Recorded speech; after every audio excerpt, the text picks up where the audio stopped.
You know, there's so much going on in today's scripture reading. I could spend all day. What time does school get out? I should be finished by then, okay?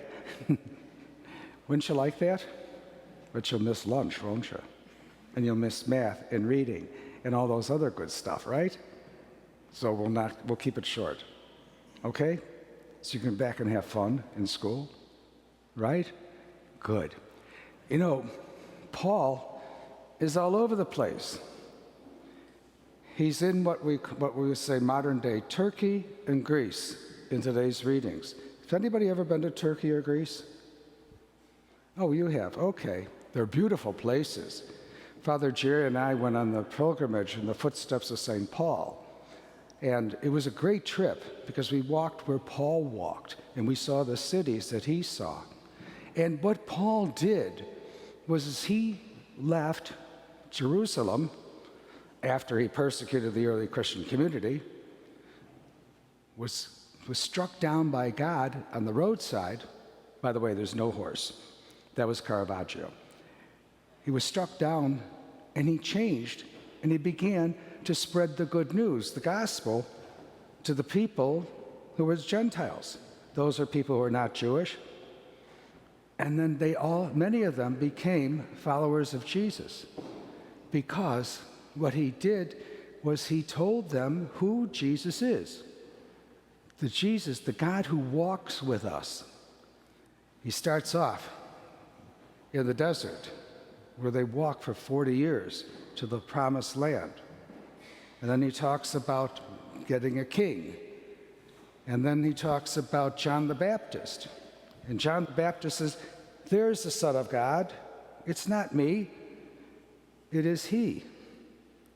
And boy, do things begin to roll. And what does Jesus do for the time he's with us? What does he do? Anybody tell me some of the things he did?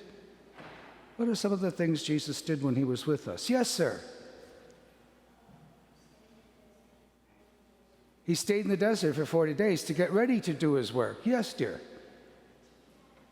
He died on the cross. Yes, sir. Pardon? He healed people. Yes, sir. Pardon me? Yes, he told John the Baptist to baptize him. Yes, dear.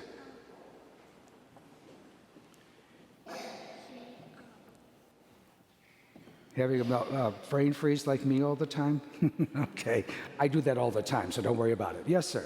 He turned bread into his body and wine into his blood. Right. You got it. Yes, sir. Way over there. He what? He turned water into wine. Boy, you guys really know your religion, don't you? But you know what? It takes doing stuff. You know, it takes being fed by the body and blood of Christ. Because that's how we get the energy to proclaim the good news. You received your first communion, didn't you, recently? Yeah. Unfortunately, I was not well, so I couldn't come over. But I was praying for you that day. But that's okay. But the whole idea is that to do the Lord's work, we have to be fed. And we also have to take care of each other. In the gospel today, what did Jesus do? He washed the feet of his disciples. In Jesus' day, you know who washed the feet of people? The slaves. Isn't that something that Jesus washed the feet of his disciples? Because he wanted them to tell them, everyone is equal. Everyone is a child of God. And even though I am God, I can wash your feet. So that means we have to take care of each other, don't we? Yes. We have to do the best we can. We have to make sure that people are treated with love and respect. Boy, it's not easy. But when we do it, not only do we feel good, but the world is a better place. So boys and girls, you're going to do your best to make the world a better place? Good. I like that answer.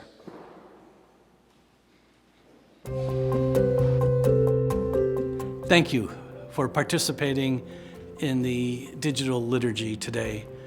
The digital ministry touches the lives of many people, as does almost 80 other ministries here at OLPH.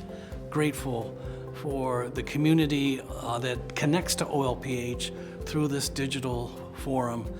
It's unbelievable how many people are able to access the liturgy and other events because of this ministry. Please consider supporting OLPH. All of your sacrifices help to sustain this parish and to keep moving us into the future.